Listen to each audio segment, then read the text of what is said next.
Brooke? Brooke Pryor with ESPN. Coach, No introduction needed, Brooke. what's the challenge in playing a guy like Jack Golke? I mean, obviously all of Oakland gets really hot, but Golke specifically, how do you scheme up defense after a performance like that? You know, I was in the locker room, and I could hear the cheering. And I will say this, I was completely wrong because I know Kentucky travels very well. And so I thought Kentucky was winning the game by a large margin because I kept hearing the cheering. I thought it was Kentucky fans. And so I grabbed my phone and started looking up the score, and obviously Oakland was winning. So when I got back, last night, 2:30 in the morning, I popped the game on, started my, scouting to prepare to get ready for Oakland. And, man, I don't know that I've seen a shooting performance like that. If I have, it's been a long time. I mean, and people are going to say, man, goodness, Kentucky didn't do a good job. And they were there. I mean, he made shots after shots after shots. We got to do a better job. How? I don't know how that is because he can make shots. But there's so much more than the shots he made. It's a really complete team. And, they got great inside, outside presence, well coached, do a good job. And I've told our guys, man, this is going to be as tough a game as you're going to play because they got an inside-out presence. They can make shots. They can score around the basket. And they're unique on the defensive end. And so, it's a really big challenge. It's going to be a tough game. Left aisle. Jerry DePaula, Pittsburgh trip coach. You guys will play 7 games in 12 days tomorrow night on venues that you're not used to playing on.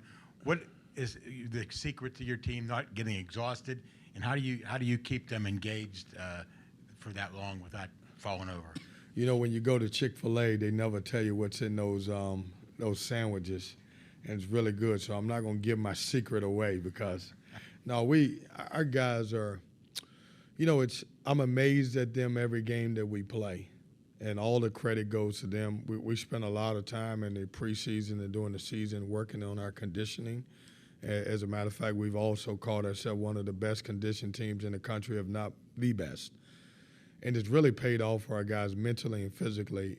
The great thing about us is we've gotten stronger in every second half. And, I just think the buy-in and the energy that we provide through our program and our energy that we give on the bench, I think it really helps our guys in understanding what the opportunity is. And there's really no secret sauce. I just think our guys are in good shape and mentally believe that they should be playing in the game. Front right.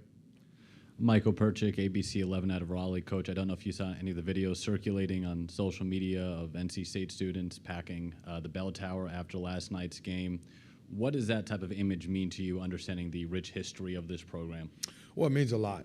I mean, I love our students. I mean, our students are the best, and we have a unique thing here at NC State. When you win a huge game, we like that bell tower, and everybody meets at that bell tower. It was funny. I saw one video, and they was like, when's the light coming on? When is the light coming on?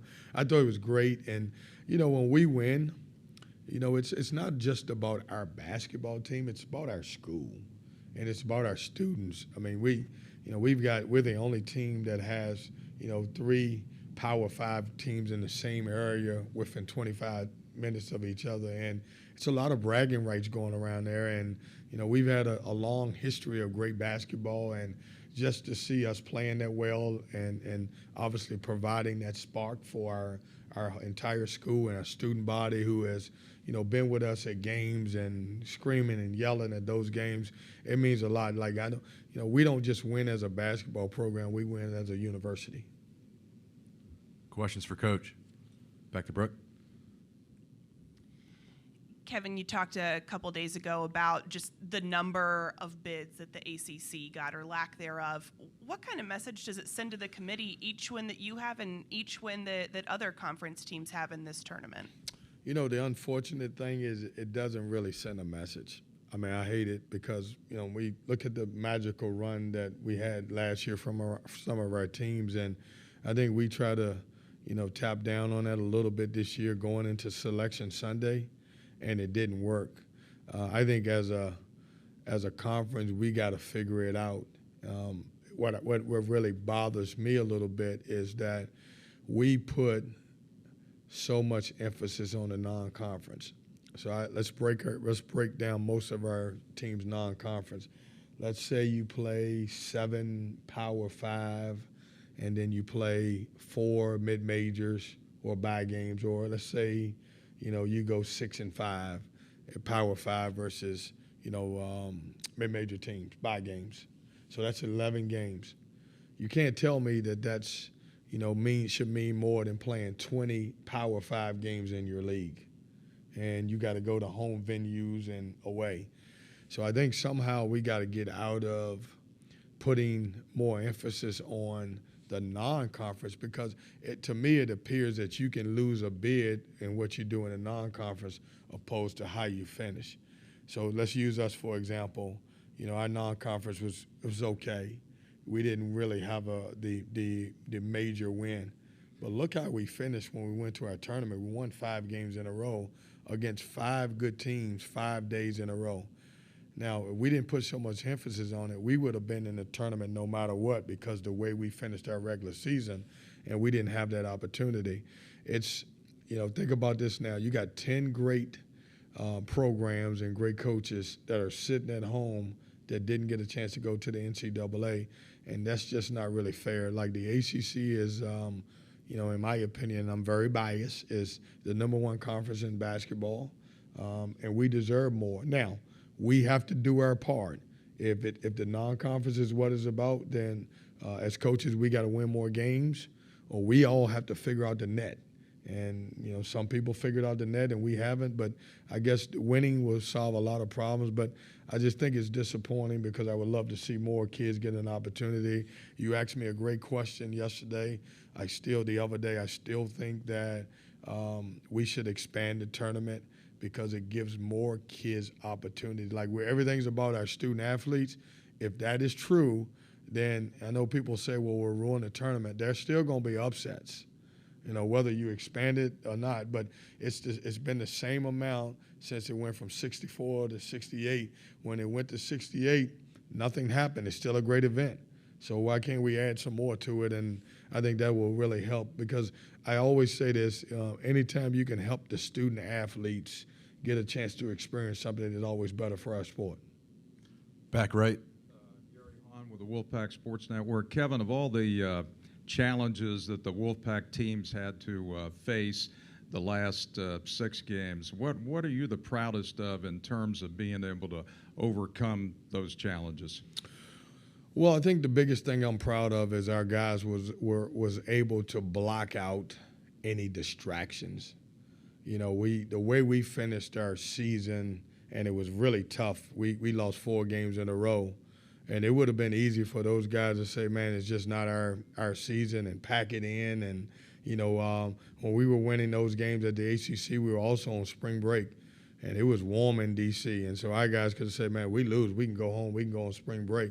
I think the mere fact that we were able to lock in, focus, not worry about all the distractions, and win those 5 games, and then go into the NCAA with a lot of momentum and obviously pull off this, it says a lot about the character of the guys that's in that locker room. Front right. Coach, it looks like you were playing through the bigs last night. Obviously, big games from Burns and Middlebrooks. Different team in Oakland. Have you had an opportunity to take a look and see what scheme is going to probably be best to attack the Golden Grizzlies? Oakland's unique, and I think that's what makes them special. They've got shooters, they've got inside presence, they got post guys, they got wings that can play. And so when you get a team like that, you got to do a good job of defending them. So I think we have to defend them at all 5 positions. They don't have a weakness in their positions. But also what makes them different is, they play a matchup zone, and you're not used to seeing that all the time. And with 1 or 2 days of prep, it's always tough to have that. And so I think our preparation is, sometimes you can go into a game and just prepare for one side, offensively or on the other side of it defensively. What makes them tough is that unfortunately, nobody played us a matchup zone the entire year. And so we have, a day and a half, not even that, because you can't even really take the court like that, to try to figure out how to be able to score the basketball. So, offensively, we got to have a game plan, but we also got to have one defensively also. Right aisle. Yeah, Rob McGlan with Inside Pack Sports. Kevin, you have basically everybody that plays other than Breon is a transfer, and so sometimes it's going to take time. If you look, I don't want to imply there'll be more 5 games and 5-day winners as time goes by, but do you think there'll be more teams in the coming years with the portal where in late February, early March, they start to find it and then go on a run as you guys have? Well, I think it's going to take a little longer than people think. I want you to think about it, and I always concentrate on our league. Our league is so good that we lose a bulk of our players to the NBA. The guys who don't play end up transferring. And so most of our teams at the beginning of the year look different. So that's one of the reasons why, sometimes our non-conference is not the best, because we got so many new people. But to get back to your question, I do think that it takes a lot longer than people expect for transfers to come together. And you could see, late January, February pushes where guys are good. My team last year, we were a little bit advanced because we had a chance to take a foreign trip. We went to Bahamas, and we got those 10 days of extra practices, and we were able to play 2 games. And so that helped this group. We didn't have that group. We didn't have that with this group. And so a lot of times it's going to take some time, and it just depends on how many veterans you got back and what their role was when they were on that team previously. Right middle. USA Today. Obviously, you guys are still in this, so it's kind of a different situation for you, but there's been a lot of chatter about the transfer portal being open right after Selection Sunday, and you guys are going to have to replace some of these guys that are helping you do this right now.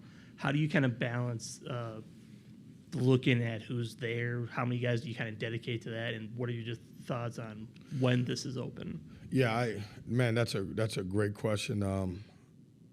Thank you for that, because it's been as a guy who loves to recruit, it has been a major challenge to balance getting ready for a great Oakland team and then obviously trying to figure out, who can we go after in the transfer portal. And I wish someone is listening that, we would push those dates back or change the dates and stuff like that, because it's not really, in my opinion, it's not fair to the teams who have earned the right to play in the NCAA or the NIT. And then, some teams that are not playing, they have the complete advantage to be able to recruit, and you don't. And so I wish they would, completely look at that, and if there was a way that they could, tinker with that and change it a little bit, because, one of the things I sent to my staff today, I'm so used to playing the next day, I forgot after we won the game last night. I thought we played today. I was like, we played 5 straight days, so I consider this a day off, even though it's not a day off. And I sent my staff a text and said, hey, if you guys need, let's get on the phone with some guys who are in the transfer portal so we can try to, get ahead of some of these things. But it's a complete disadvantage that we're in. Right aisle. Yeah, just a moment ago, you mentioned last year's team. I'm glad you did that, because they're the ones that kind of lifted you up from where it was the year before. And do you feel like a sense of gratitude to, like, Terquavion, for example? He stuck it out, chose not to leave it in its worst place, and now you have this. Is this season sort of an extension of that decision and those guys and what they did last year? Well, absolutely. Momentum. Guys like Terquavion Smith, who I love, who, committed to me when he was 15 years old and stuck around the program after we didn't have that great year. And, to get a guy like Jacquel Joyner to come into the program. And, people forget how good those 2 guys were. We lost 34 points from those guys and a lot of leadership and everything else. But, when we win a championship like we did this year, those guys were so important to us winning, because they gave us momentum. And, the guy like DJ Burns comes in and has comes back as another year, and Casey Morsell, and we were able to add something to it. But the guys from the year before laid a great foundation to get us right back on track. Back right. Billy Witz with the New York Times. I have a couple of kind of NIL questions for you. Is there is there anything unique that your collective does? And I'm just wondering if you can, or if it's just something like where you're just copying best practices, or that's out there. And then also, how does it work between, say, the football program and your program of figuring out kind of like, there's only a fixed amount of money of like where it goes, and some schools I know, like Arizona, where they're just separated. But yeah, can you, I guess, elaborate on those things? Yeah, our collective Wolfpack does a tremendous job, and here's why I say that. I don't have a lot of contact with them like that. It's completely kind of separate of us. Probably because of NC State, probably because of the state of North Carolina. So I think every state has something different. In our situation, we don't have a lot of contact with them. But what I do love about them is our guys, during the times when they're not, in class or basketball-wise, they have those guys out in the community, the Boys and Girls Club. They have them at Children's Hospital. They have them doing a lot of great things. I think that kind of separates us from a lot of people. Now, not saying that other people don't do that, but they're very involved. As far as the dividing the money, I don't really know how that work. I just know at NC State we need our folks who are a mass collection of people to be able to provide money to help with our student athletes. And I'm a fan of NIL because I remember back in the day when kids were going to bed hungry, didn't have any money, and they were selling their jerseys at the bookstore, and they never capitalized on anything else.